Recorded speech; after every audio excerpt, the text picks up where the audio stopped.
Ya kalau dibilang sih sebelumnya juga kalau dilihat dari film-film aku yang sebelumnya kan selalu punya beda apa ya rasanya kayak gitu ya, secara tone, mood atau isu yang kita angkat pun sangat berbeda kayak gitu.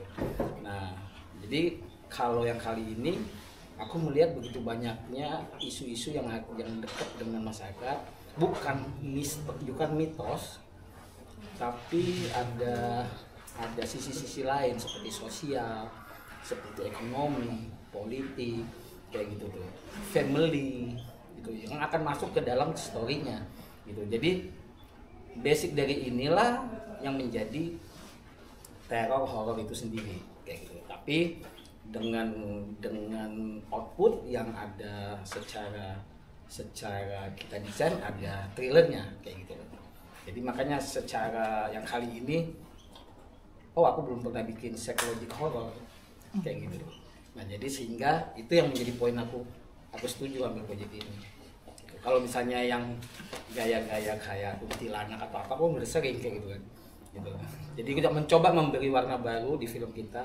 Begitu banyaknya judul horor, begitu banyak tema horor yang seperti hampir mirip. Nah ini yang beda lagi. Ya, kemudian lebih dalam, lebih main ke dalam, lebih main perasaan gitu. Makanya kadang-kadang aku bilang, Manu kamu jadi gila aja gitu. Itu jago ya. Arifin, kamu harus jadi yang orang yang smart tapi bisa nusuk dari belakang gitu loh. Jadi semuanya tuh kayak apa ya? Tidak kita bikin dramatis sekali, tapi lebih coba aku bawa karakter ini seperti real yang kita lihat orang-orang yang ada di kehidupan kita. Nah itu aku transfer ke karakter ini semua kayak gitu loh. Kan ada ya kalau kita kenal si dia kalau jalan, dia diam-diam kayaknya menakutkan ya. Kayaknya dia baik banget, tapi kita nggak tahu di balik baiknya dia ada apa. Nah, akhirnya kita ngalamin itu kan. Nah, kedekatan itu yang aku coba kasih ke penonton. Bukannya aku create sehingga penonton ada jarak kan itu. Gitu sih. Ini di mana? Siapa ini? Kita paling banyak disiksa dia. Apa keluarin aja? Keluarin aja. Gak usah nggak enak sama gua. Apa ya? Directionnya sih cukup jelas ya. Maksudnya untuk pendekatannya terhadap psikologi horornya ini itu lebih kepada pengadeganannya gitu. Tapi hubungan relasi antara karakter saya sebagai Najwa dan Naila sebagai Yanti ini memang karakter ibu dan anaknya itu yang kuat gitu. Ketika ada momen di mana psikologi horornya itu dapat karena memang harus bersinggungan dengan Jodas yang diperanin sama Gio ini, dia memang ceritanya guru BP lah gitu. Pendekatannya ke arah psikologi gitu. Nah itu pengadeganan itu gitu. Lebih kepada pengadeganan. Untuk secara suruhan directionnya sih nggak ada. Buat saya mungkin yang paling tersulit kalau dilihat dari trailer tuh yang adegan ritualnya itu ya gitu. Adegan ritualnya itu mungkin yang cukup menguras emosi dan tenaga juga gitu. Itu sih yang paling yang buat saya pribadi gitu. Iya, apalagi kan propsnya kan nggak biasa ya buat saya sebagai pemain tuh bersinggungan dengan organ-organ yang kita punya itu kan nggak nyaman juga sebenarnya gitu, dan everyday gitu di apa namanya bersinggungan dengan props itu juga itu mungkin suruhan yang paling gila dari kita. Saya harus berhadapan dengan mata, jantung, usus itu kayaknya yang gitu. Untuk nggak fobia gue. Bisa memang jadi. Takut benerannya akhirnya jadi real gitu. Mungkin itu yang itu sih. Kalau dari pas lu diserbu sama orang-orang di ritual gitu itu rasanya gimana tuh? Oh iya. Itu sih secara mental kena banget sih. Dikoyak-koyaknya itu. Itu sampai tapi kan gue tiduran doang di situ. Ya tetap aja. Ya kan ada wajahnya yang harus. Tapi nggak mau lihat. Gue pas ada iya. nggak mau lihat. Gue nggak mau lihat. Rasa kesakitan dia kayaknya. Iya tapi maksudnya gue nggak mau ngelihat pas lagi proses itu tuh, aduh gue nggak berani lihat. Nah ini enaknya nih, debatnya ini yang berani debat oleh. Jadi kita banyak debat sama Bapak ini, Bapak Kinoy pas diskusi sih ya lebih. Atau diskusi lah ya. Iya, diskusi. Debat positif. Sebelum kita mulai syuting. Iya. Sebelum kita mulai syuting kita diskusi sama dia, tapi emang dari skenario sih udah cukup jelas arahnya maunya kemana. Palingan nanti sama Pak Kinoy bilang Pak atau Mas atau Abang atau Mas Bro atau gimana sih? Bang Gan, Bro. gimana kan? Jadi dari Bang Bro Kinoy itu biasanya nanti sama dia dikasih kayak final touches-nya aja sih. Iya. Di sini. Jadi kadang-kadang dia detail banget, dia kayak detail. Nanti di sini lo kasih pandangan sini, lo tambahin dikit ya pandangan sini. Nanti kata-kata ini lo pokoknya intinya gue maunya message-nya ada ini ya, gitu-gitu. Jadi enak sih sama dia palingan final touches gitu. Kalau buat aku pengalaman paling menarik itu pas ada adegan ritual, itu kayak ada tariannya gitu. Itu iya, itu enaknya. Siapa sih koreografernya? Siapa namanya? Yuyun. Mbak Iya, Yuyun. Mbak Yuyun. Yuyun Arfa. Dia tuh kayak melantun lagu gitu loh. Melantun lagu pas kita lagi adegan itu. Dan cara dia melantun tuh gila, kayak diafragmanya kuat banget gitu. Jadi benar-benar terdengar dengan sangat jelas. Akhirnya kayak masuk trance gitu, kayak masuk trance tersendiri gara-gara lantunannya Kayak dia. berasa playback ya. Iya. Dan di situ nggak ada notes apa-apa dari gimana. Buat kamu sendiri menginterpretasi jadi yang seperti itu gimana tuh? Karena awalnya pas kita pertama kali latihan sama Mbak Yuyun, orangnya keras gitu kan. Keras. Gitu kan. Sampai, wah, ini gimana nih? Bakal berantakan nih gitu kan. Tapi akhirnya sama dia dituntun, akhirnya jadinya enak. Pas hari H dari dia ada banyak tambahan gitu. Aduh, lu gimana sih ngerepotin gue lu gitu kan? Udah pusing nih gitu kan. Terus, udah lu percaya sama gue. Oke, siap gitu kan. Akhirnya dijalanin dan entah gimana lantunan dia tuh kena banget di hati. Juga sempet lah koreografi biasalah karena melibatkan banyak orang, sempet ada yang salah lah, inilah apalah gitu kan. Ya udah akhirnya kita improvisasi dan seru. Mau nggak mau terpaksa, harusnya orang-orang udah duduk semanis semua, mereka masih keliling-keliling, tapi saya harus melompat. Jadi saya memutuskan, oke, aku diem di sini, kita take ulang, atau yuk kita ambil resiko. Akhirnya aku harus lompatin teman-teman ekstras dan ternyata aman, tentram. Lompatin berapa ekstra? 2 atau 3 dan mereka sempet yang lari gitu, tapi aman. Jadi kan kita bisa nonton di full filmnya nanti. Betul. Jadi kalau Dengan nonton itu atraksi. semua bener-bener adegan ritual tuh seru. Kita 3 atau 4 hari, 3 hari ya di sana. 3 hari. Iya. 3 hari untuk Untuk Ritual. ritual. Ritual. Ritual. Ada beberapa adegan, tapi kurang lebih 3 hari di situ. Pantes hasilnya magis. Ada 1 hari bener-bener seharian full berlumuran darah, jadi mau megang apa? Seharian. 2 harian deh. Dan mesti pakai soft lens juga ya waktu itu. Pakai software sih. Oh, pakai soft lens juga ya? Iya, lu kan pakai soft lens hitam itu. Oh Iya, iya, bener. Itu Pokoknya juga. merepotkan Iya, bener. tapi seru. Nice. Jadi sebenarnya waktu kita mematangkan ide ini pasti berangkatnya dari budaya ya. Kita tuh pengen tahu gitu sejauh mana sih sebenarnya Indonesia itu punya budaya kanibalisme, dan relate nggak sih sebenarnya itu dengan hari ini, karena mungkin beberapa tahun yang lalu kita juga sempat tuh digemparkan kan. Ada yang bilang bahwa dia kabur dari ritual kanibalisme di era modern. Ada yang mengatakan bahwa mereka sempat terjebak di ritual-ritual itu gitu.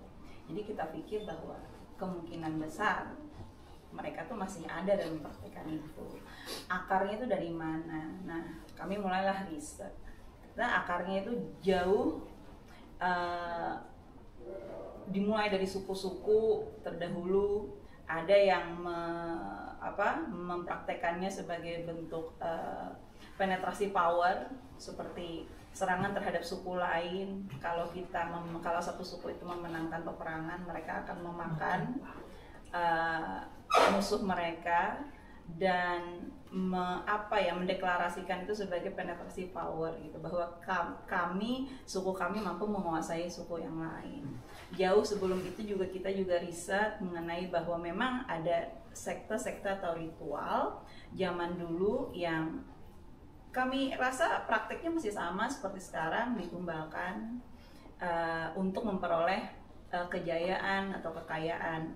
Tetapi yang jauh kami telusuri itu adalah ternyata ini justru dipraktekkan para raja zaman dulu untuk mempersembahkan itu kepada para dewa. Jadi dengan mereka mempersembahkan rakyat, salah satu rakyat yang terpilih, mereka merasa bahwa praktek itu akan memberikan kemakmuran bukan hanya untuk personal ya. Kalau tumbal kita masa kini kan personal. Tapi pada saat itu tuh dilakukan para raja justru dengan kita memberikan persembahan kepada para dewa, itu akan memberikan kemakmuran pada seluruh rakyat gitu. Jadi bukan personal sebenarnya motivasi mereka, tapi lebih ke penjagaan kepada rakyat mereka itu sendiri. Nah, kami merasa bahwa sebenarnya itu juga praktek kapitalisme yang kita bisa lihat sekarang ya cerminannya, bahwa ada beberapa orang, ada beberapa komunitas yang merasa bahwa mereka boleh mengambil hak dari orang lain dengan tujuan bahwa mereka bisa menyebarkan itu menjadi manfaat yang jauh lebih besar bagi masyarakat gitu. Karena itulah kita pikir apa ya sistem yang paling bagus sekarang yang kira-kira bisa mencerminkan itu di zaman sekarang. Ya, terbentuklah seperti yang saat ini, orang-orang yang merasa bahwa mereka adalah para elit yang mereka mampu memberikan manfaat kepada masyarakat luas melalui sebuah institusi pendidikan, perbaikan gizi, program yang lainnya, dan mereka mempraktikkanlah itu. Jadi melalui tumbal, melalui ritual, mereka mendapatkan kekayaan yang ada akhirnya ironisnya mereka salurkan lagi kepada masyarakat. Dan kami juga riset tentang itu, dan kami merasa bahwa memang sepertinya praktek itu memang masih ada sampai hari ini dalam bentuk yang modern, tapi balik lagi akarnya tradisional budaya kita sebenarnya. Dari kita untuk kita. Dari kita untuk kita, tetapi Slogan ya. makanya kan pada zaman-zaman dulu itu kita ada beberapa mumi ya, atau mungkin transkrip temuan di mana pada saat itu para korban ritual itu sebenarnya menyerahkan diri mereka secara sukacita ya. Pada saat para raja atau para petinggi agama pada zaman dulu meminta mereka untuk menjadi tumbal, karena mereka pikir mereka adalah orang yang terpilih untuk memberikan manfaat kepada masyarakat gitu. Tapi kan saat ini itu mungkin bukan lagi hal yang bisa diterima oleh kita masyarakat modern. Nah, itulah sekarang yang menjadi halangan bagi orang-orang yang masih mempercayai praktek-praktek budaya. Bagaimana sih caranya menjebak orang-orang modern untuk bisa engage dengan mereka. Nah, itu yang akhirnya jadi ide kita untuk Wabina gitu. Mantap. Ini dan kalau kopi dengannya ya itu psycho deh. Kayak aduh seru banget. Hipnotis, hipnotis. Emang pada dasarnya kita psycho aja. Hal-hal seperti ini. Pengetahuan yang dan ironisnya ya masih terjadi dengan format masih yang berbeda. aja. Apapun sebenarnya ya, maksudnya kami juga digging sampai ke sampai ke black market juga gitu, dan menyedihkannya ya memang manusia itu memang dijual kan apapun alasannya, dan bahkan ada beberapa yang mereka itu seperti apa ya, bisa dikatakan tuh membreeding manusia gitu loh, untuk dijadikan satapan gitu. Dan apapun alasan mereka, apakah itu alasan seperti tadi penetration power, atau mungkin mereka hanya mau engage dengan akar mereka berasal, di mana memang udah biasa aja mungkin di keluarga mereka makan itu, tapi memang praktek seperti itu tuh ada. Karena kami riset untuk itu sebelum project ini dimulai. Sampai jadi lapar. skip sih. Suka yang psycho ini. Kalau dari Najwa dan Yanti itu memang sisi ekonominya yang dihantam gitu dari si kaum elit ini gitu. Mereka kan sangat mempelajari ya apa sih kelemahan yang mereka buru ini nih apa gitu. Najwa guru honorer, pinter, logic ya, guru fisika. Tapi yang bikin lemah, yang membuat dia lemah itu adalah anaknya. Jadi dipakai di situ gitu. Itu yang jadi titik lemahnya di Najwa dan Yanti. Jadi mungkin di situ sisi melasnya yang akhirnya Najwanya kebeli gitulah dari rayuan-rayuan Budiana dari Mbak Jenny, geng Labina. Marketing. Nah sebenarnya SPG. Tanpa spoiler ya guys, lebih kepada ya SPG-nya. Rati juga gunung. Tapi udah cukup lama kerja di situ dan banyak berinteraksi lebih dengan Najwa sih ya, Iya. gitu. Karena Najwa juga baru, terus mungkin kalau sisi malah sih mungkin enggak, cuman aku kan jadi guru bahasa Indonesia di sini ya.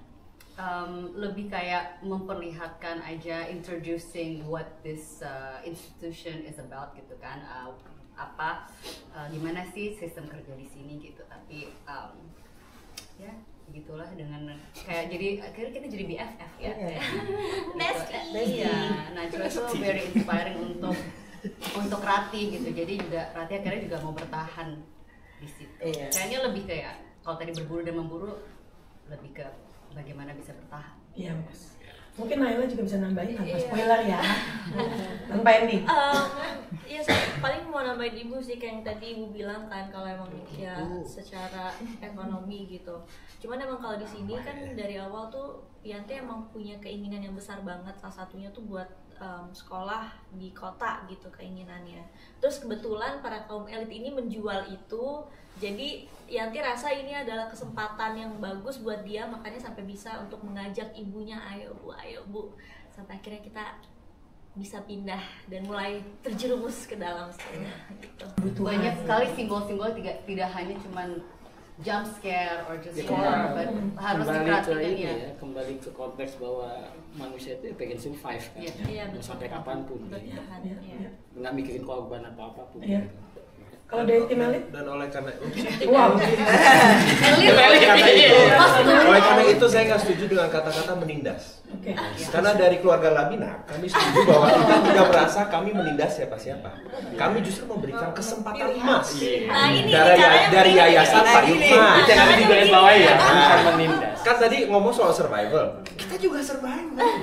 Bisnis gitu. Karena maksudnya manusia kan mereka ingin hidup. Nah kebetulan ambisi kami adalah untuk hidup selama-lamanya. Ada kelebihannya ternyata. Untuk itu memang ada beberapa kebutuhan dasar. Nah, mereka bisa memberikan kebutuhan dasar itu.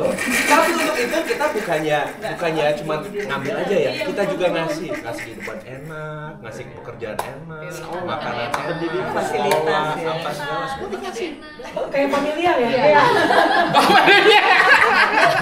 Hati-hati. Baca di mana? Juga karismatik banget. Udah mulai hati-hati kayaknya. Nggak apa-apa, tapi ada nama taman guys. Arifin. Arifin for president. Tapi itu hanya dari saya. Mungkin Ayo silakan. lain ada tambahan. Santri Pangka, Jenny, dan Gio boleh tambahin. Dari Ibu, mungkin kalau dari saya intinya adalah sampai sepintar apapun ibu guru ini, padahal biologi dan sebagainya itu akhirnya karena anaknya cukup konsumtif itu menyerah karena dalam masalah uang ya. Nah di sini kita bisa lihat dari sisi politik ya, Bang Kino ya, bahwa akhirnya mental yang kuat juga digoyangkan sama kebutuhan dan kekuasaan. Dan mungkin kalau dari Bu Guru kan untuk masa depan ya akhirnya yang berkuasa tetap yang punya uang ya. Yang berkuasa yang punya kuasa. Dan mungkin kita juga memberikan pilihan itu bukan paksaan ya. Jadi mungkin ya beda tipis lah sama slot gitu ya nggak. Pilihan loh, ini depannya pilihan mau diambil nggak? Nah beda tipis, cuma beda sistem aja. Mungkin di sini kita berusaha menutupi dengan segala macam keangkuhan, terus ya establishment yang cukup jelas di depan semua warga kita ya. Dan kembali ke pilihan penonton nih, memihak kemana kalau sudah power gitu. Ini kayak kedengarannya dari tadi agak berat ya. Ini nggak berat loh filmnya. Nggak berat kalau kalian kan lagi. Udah baik-baik saja. Jadi gini buat penonton, kalau kalian mau hidup untuk selama-lamanya, hubungi kami dari Yayasan Emas. Kami ada kiat-kiatnya. Nanti kita kasih do it yourself. DIY. Jadi sama Gio daripada slot mending kesini. Pandangan kalian tentang si kaya dan miskin ini. Jadi pelaksana. Kalau dari si Ibu Diana ini dia ini kan lini terdepannya dari Yayasan Payung Emas. Jadi memang dia yang merekrut semua orang-orang terpilih gitu. Dia menyeleksi semua orang-orang terpilih itu.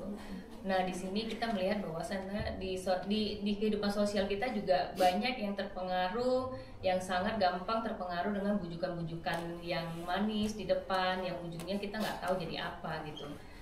Nah kita banyaklah lihat sekarang keadaan politik kita juga seperti itu kan gitu. Tapi ya sudahlah gitu. Intinya film memang berbeda ya tentu dengan yang lain ya gitu, dan memang divisualkan divisualkan tergantung dengan penonton nanti perspektifnya seperti apa. Kita tidak bisa bilang juga keluarga Labina ini jahat, belum tentu. Ya kan? Belum tentu. Pede banget udah. Kita gitu loh, kebutuhan kita nih kayak apa gitu. Mana perspektifnya ya.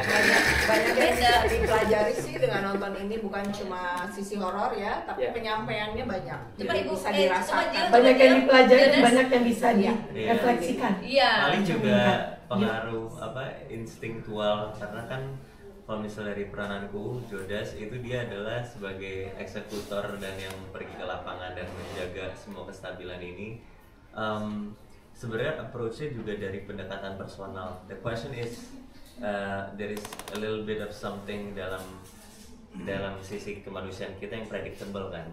Jadi akhirnya mulai dari situ akhirnya masuk Jodas, kayak ditanya sebenarnya kebutuhannya apa. Kita benar-benar memberikan kebutuhan itu yang mereka inginkan, dan nggak ditindak ya. Iya, benar-benar keinginan yang dibutuhkan, tapi ya it's not the complete story. Nothing comes as free, you know. Kita ke toiletnya kencing bayar, so there is a price. Dia setor muka nggak bayar. Yeah, something like that. Jadi ada itunya sih. Jadi sama-sama kebenaran dua-duanya. Yang satu at the same time dari institusinya adalah loh, kita kan memberikan kehidupan yang mungkin kamu tidak akan bisa dapatkan jika lo tidak bertemu dengan kita. Yeah. I think it's pretty even. Cuma moral kompasnya kan dari situ yang memberikan keputusan dari institusi Payung Emas. Coba tunai. Nah, coba.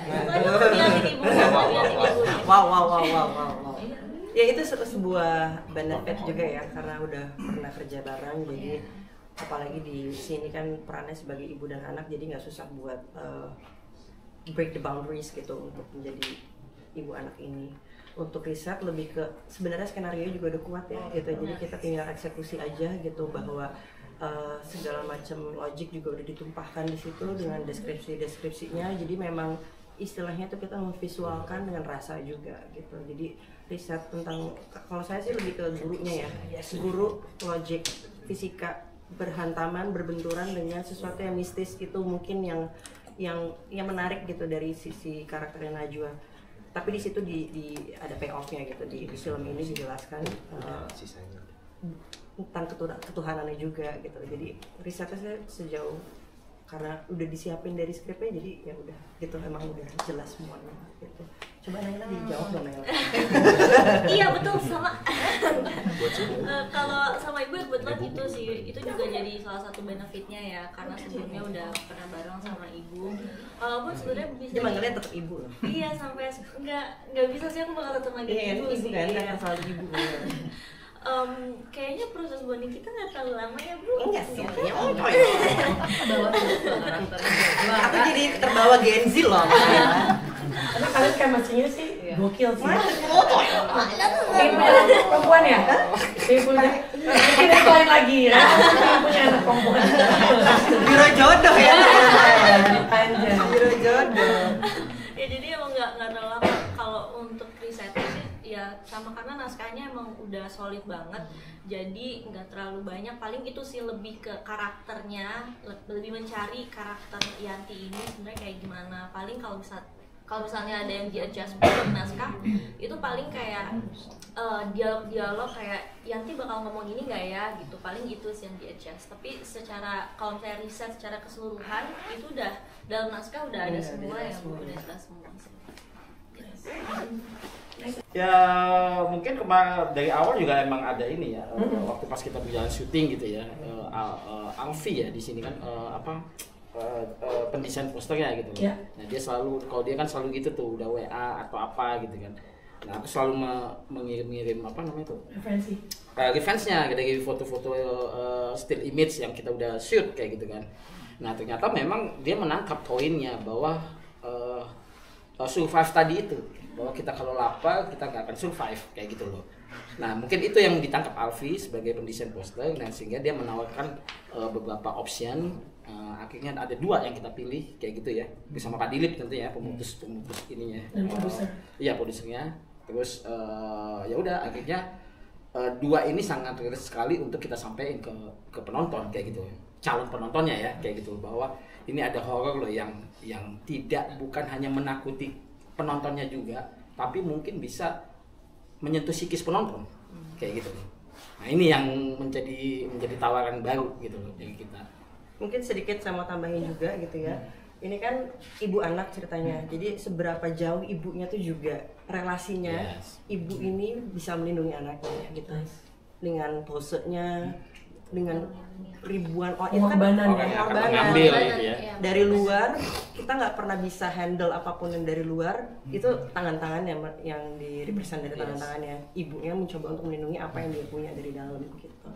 Mungkin lebih relasi ibu anaknya juga dikuatin di posternya. Sangat lebih disturbingnya sih.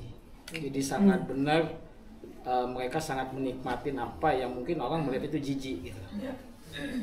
Nggak masuk akal gitu. Tapi mereka benar-benar menikmatinya, enjoy seperti kalau manusia juga kalau makan binatang kan kayak gitu. Gitu kita nggak tahu ayam itu akan perasaannya gimana kayak gitu kan. Kambing kalau kita makan dengan kita seruput gitu juga perasaannya gimana teman-teman si kambing itu kayak gitu kan. Kambing and friends. Yang katanya kita orang baik tapi ternyata kita egois juga kan kayak gitu. Nah kalau kita lihat juga nanti mungkin ya di film ini ada simbol yang memang kita taruh gitu, bahwa manusia ini sama aja kayak rantai makanan semuanya. Kayak gitu loh. Jadi kayak ada yang berburu, ada yang diburu. Makanya kenapa ada tanduk usaha di situ? Nah, itu juga ada simbol yang mau kita sampaikan kayak gitu loh. Di poster sih ya mungkin kayak nyampein bahwa ya rusa itu kayak polos sweet kalau kita bayangin gitu ya wajahnya, tapi saat dia kena diburu itu kan kita kayak aduh kasihan banget, tapi dagingnya emang enak kayak gitu. Nah itu deh. Daging rusa kan juga dikonsumsi masih. Enak. Biar bikin sate juga enak banget rusa. Aku pernah makan rusa. Headline itu ya rantai makanan dan daging rusa betul. Iya. Sebenarnya approach-nya enggak selama kita punya waktu yang cukup sih. Bagiku ketidakstabilan dalam bentuk long term effect pada saat kita lagi masuk ke dalam karakter itu terjadi pada saat kita ngambil shortcut. Karena kan kita tahu shortcut itu tidak pernah baik untuk perjalanan panjang. Jadi pada saat kita udah tahu tanggung jawab peran kita seperti apa dan kita diberikan waktunya, everything will be just nice and easy. Gitu sih. Is it answer? Yes, nice. Jenny? Kalau saya sendiri karena film-film sebelumnya kan emang dapatnya tuh perannya yang baik, yang tertindas, dan begitu dapat peran ini kayaknya happy banget karena ini perannya malah nggak mau keluar. Malah nyaman ya, jadi nyaman ya. Jadi benar-benar happy banget dapat peran ini.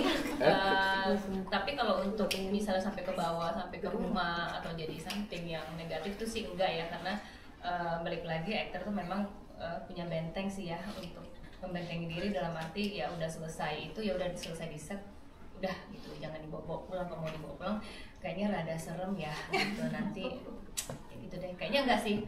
Jadi semuanya very nice, easy, dalam arti pada saat syuting juga into the character juga aman-aman aja sih. Kalau dari saya sih saya senang karena kerjasamanya juga kita akrab ya, dari mulai reading sampai syuting. Ya untuk penokohan ini sih saya tinggal pas masuk ke set dengan rumah yang udah mewakili kostum, ya udah langsung masukin ke perannya aja. Dan yang jelas sih di sini cool gitu kan, menipu. Itu mungkin triki-triki ice-nya paling dimainkan aja sih. Tapi ya setelah syuting kita selesai harus, karena being professional harus begitu. karena sangat merugikan kalau sampai kita harus bawa pulang ya hal-hal begitu. That's actingnya. Jadi ya itu sih ada kegembiraan tersendiri karena saya memang jarang main horor. Kebetulan pas ditawarin ini yang direct Bang Kina juga adik saya bilang, aduh oke maaf nih. Baik Fonti. Fonti itu nomor 1 popcorn. Ya udah oke, I'll do that. Kalau buat aku sih yang paling penting motivasi utamanya apa dulu ya. Maksudnya karakter ini apa sih motivasinya? Sama kadang-kadang kan orang bilang ya tapi kan kamu antagonis, jadi kan kamu tuh pasti benci dong sama karakter kamu. Justru enggak, justru sebagai antagonis kita juga harus melihat dunia dari sudut pandang si antagonis ini. Karena menurut mereka pasti apa yang mereka lakukan itu benar. Rata-rata manusia pasti mereka berpikir bahwa apa yang saya lakukan ini benar dan harus dilakukan. Jadi kalau misalnya udah dapet tuh motivasi itu, kenapa si Lucius karakter aku di sini atau keluarga Lapinak ini kenapa mereka mau melakukan itu? Setelah dapat motivasi itu udah jelas. Setelah itu dari Kinoy kan ditambahin juga. Ini pokoknya di sini saya nggak mau kamu tuh yang sok-sok jahat, sok-sok misterius gitu ya. Enggak. Tapi kan kamu emang bagian dari Yayasan Payung Emas dan kamu emang bener-bener genuinely untuk orang-orang ini. Genuinely kamu emang pengen mereka menjadi bagian dari keluarga ini. Dan kamu juga merasa ujung-ujungnya kalaupun ada sebuah ritual, yaitu sebuah kehormatan ya. Itu bukan sebuah pengorbanan gitu. Jadi kalau kita udah ada mindset itu, ya udah jadi enak gitu. Kalau udah adegan-adegan ritual sih seperti tadi aku bilang ya, kita ada pawangnya, Mbak Yuyun gitu ya. Dan kita juga ada kayak aku harus belajar bahasa Sanskrit juga ya, Sanskrit juga yang berbulan-bulan dihafalin. Tapi begitu kita omongin, begitu dijalanin adegannya ya udah kayak kerasukan dengan sendirinya gitu kan, kayak masuk trance dengan sendirinya. Jadi kurang lebih seperti itu sih. Very nice, thank you Arvin. Boleh Saras dulu? Saras silahkan. The next one, superhero. Acting is healing. Asik. Jadi yang artinya apa ya? Karena energinya kan juga mendukung ya gitu. Aku kan biasa nyanyi isi soundtrack gitu kan. Terus Bang Kina memberikan kesempatan juga Anami, Bapak pakai film. Iya kan, ya kan? Hint gitu. Enggak, tapi kenapa nggak kebawa? Aku orangnya juga emosional juga kan gitu. Pastinya semua kalau karakternya very interesting gitu pasti kita terbawa. Tapi acting mengajarkan aku juga untuk detach. Jadi nggak dibawa pulang, udah di lokasi aja. Dan juga apa yang itu karakter itu adalah juga pelampiasan emosi yang dalam diri kita, di dalam kita sebagai manusia kan layarnya emosinya banyak sekali. Jadi memang nggak kebawa karena memang mengajarkan aku untuk just learn how to detach from the character, but at the same time juga memberikan dari diri kita juga dalam karakter tersebut. So I think that's the whole point, like belajar nggak jadi attached gitu kan, kayak di relationship yang nggak jelas gitu lah. But ini walaupun ini kan karakternya kan it's very layered juga, strong. So yang artinya adalah sebuah kekuatan yang luar biasa kan. Bahasa Jawa. Belajar nggak attached karena aku suka banget mengangankan sekali cast ini gitu kan, apalagi Najwa gitu kan. Lady. Ya, berarti sama Najwa tuh kayak so, asik. jadi aku nggak mau terlalu sama Najwa. Iya, aku sini dengan hubungan kalian gitu kan. Pakai Naila. Kalau aku sebenarnya karena aku ngerasa Yanti sama Naila tuh sama. enggak ya, emang aku merasa seperti itu. Oh ya Allah. Coba jawab ngomong. Silakan. Jadi rasanya tuh kayak ada apa ya?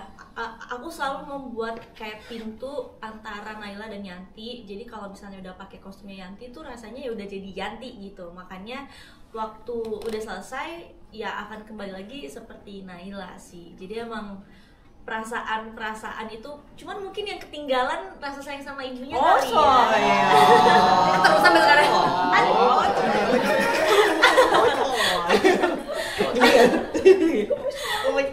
Sama papa enggak? Papa di sini. Iya, jadi bukan bukan sesuatu yang kayak bener-bener jadi struggling banget sih, karena aku bikin sebuah pintu antara Naila dan Yanti, jadi ada boundariesnya gitu sih. Paling dibawa pulang ya itu sayangnya ya, sama properti makanan mungkin ya. Sudah mulai suka. Menu kuping udah mulai suka. Menu kuping. Udah mulai biasa. Kuping goreng nih Mas. Sop tom yum. Ini milih kelingnya Pasti. Naila, thank you, bagus banget jawabannya juga. Silakan. Mama Najwa. Mama. udah diambil semua jawaban. Bodoh. Aku boleh nambahin nggak, Bu? Boleh. Jadi Naila khusus ya. Waktu itu ada sebuah adegan, aku kebetulan dapat kesempatan satu scene sama kamu gitu ya.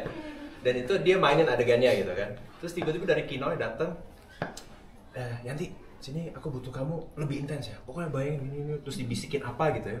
Tiba-tiba dalam hitungan detik langsung berair matanya, langsung intens apa yang terjadi di sini? Ini keren banget gitu. Power of Kinoy memang. Bisikan setan.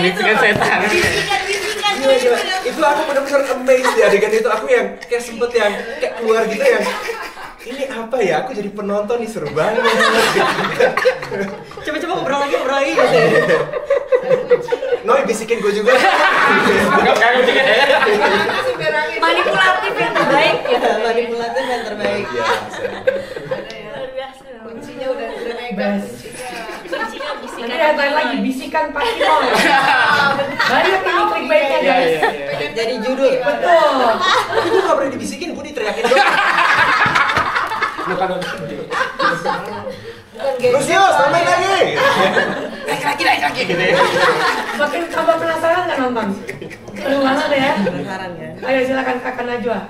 Kalau saya sih lebih kepada karena banyak emosi. Kenapa? Di film ini kan iya betul, banyak ngorek sisi psikologinya juga gitu ya. Dan tapi sih buat saya tuh aktor penting banget untuk sadar, untuk conscious bahwa kapan dia harus bermain sebagai karakter, kapan memang menjadi dirinya sendiri. Kalau dari saya mungkin lebih ke ketika apa yang terjadi pada di set pada saat produksi itu, ketika saya jalan pulang ke rumah itu momen dimana saya melepaskan apa yang melepas dari karakter saya, dan besok saya akan bangun menjadi karakter saya lagi ketika dibutuhkan di set gitu. Jadi kesadaran bahwa ini loh, karena kan garisnya kadang-kadang suka tipis ya gitu. Garisnya itu yang kita memang butuh untuk sadar bahwa kita ada di garis itu gitu. Dan kalau buat saya sih momen dimana ketika saya pulang dari lokasi ke rumah itu momen dimana saya release untuk menjadi Hanun untuk anak-anaknya gitu.